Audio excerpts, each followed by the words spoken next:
Anatoly ओनोप्रियंको, जिसे the beast of Ukraine के नाम से भी जाना जाता है। इसने अपने पूरे लाइफ टाइम में तकरीबन 52 लोगों की जान ली थी, वो भी उनके घरों में घुसकर और बड़ी बेरहमी से। लेकिन ये सब शुरू कैसे हुआ, ये जानने के लिए let's dive into the early life and upbringing of Anatoly Onoprienko. Anatoly का जन्म यूक्रेन में ही 1959 में हुआ था। उसकी एक छोटी सी फैमिली थी जिसमें उसके मॉम डैड और एक बड़ा भाई था। But soon things changed.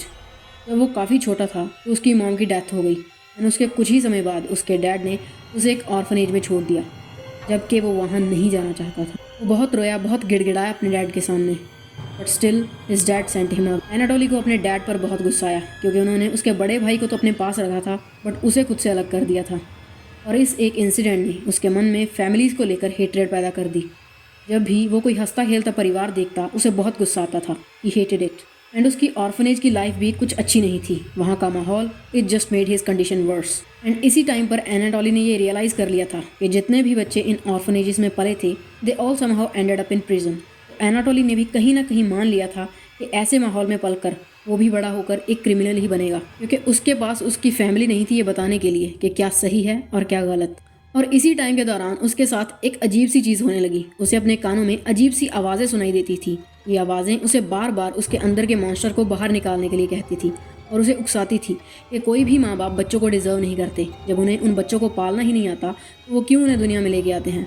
वो इन सब फैमिलीज़ को ख़त्म करना चाहता था। वो नहीं चाहता था कि किसी भी बच्चे को वो सब सहना पड़े जो सब उसके साथ हुआ। और आखिर 1989 में उसने अपने कत्लों का सिलसिला शुरू कर दिया। साल 1989 में एक रात को वो अपने एक साथी के साथ, जिसके साथ मिलकर वो पहले भी कई छोटी मोटी चोरियां कर चुका था, एक घर में चोरी के इरादे से दाखिल हो जाता है। एनाटोली और उसके साथी के पास कुछ हथियार भी थे अपनी सेफ्टी के लिए। लेकिन जब एनाटोली का साथी उस घर में चोरी कर रहा था तो उसे अचानक से 2 गन शॉट्स की आवाज़ आती है और वो देखता है कि एनाटोली ने उस घर में सो रहे पति पत्नी की हत्या कर दी है।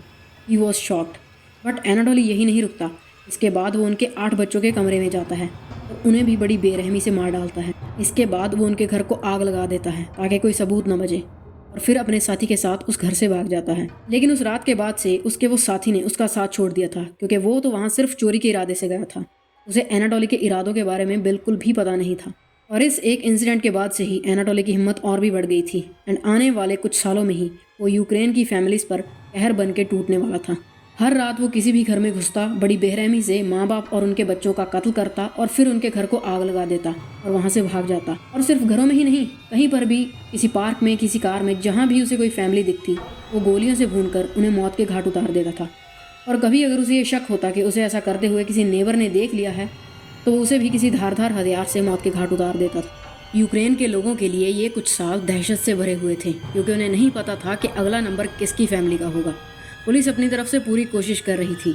बहुत से लोगों को अरेस्ट किया गया और बहुत से लोगों से पूछताछ हुई, जिनमें से एनाटोली भी एक था। बट पुलिस के हाथ कोई खास कामयाबी नहीं लगी। बट इवेंचुअली अप्रैल 1996 में एनाटोली का एक रिलेटिव पुलिस को कांटेक्ट करता है और वो उन्हें ये इन्फॉर्म करता है कि जैसी गन का डिस्क्रिप्शन उन लोगों ने न्यूज़पेपर में दिया है जिससे कि वो सीरियल किलर मर्डर करता है, सेम वैसी ही एक गन एनाटोली के पास भी है। ये इस केस में पहली लीड थी जो कि पुलिस को मिली थी और वो बिना देरी किए तुरंत एनाटोली के घर पहुंच जाते हैं। उसके घर की तलाशी लेने के बाद उन्हें वो गन तो मिल ही जाती है, लेकिन उसके साथ साथ उनके हाथ कुछ और भी लगता है। तलाशी के टाइम पे पुलिस ये नोटिस करती है कि एनाटोली के घर में पड़ा बहुत सारा सामान सेम वैसा ही है जैसा कि उन विक्टिम फैमिलीज के घर से गायब हुआ था। एंड ये देखकर उन्हें विश्वास हो जाता है कि ये सीरियल किलर कोई और नहीं बल्कि एनाटोली ही था।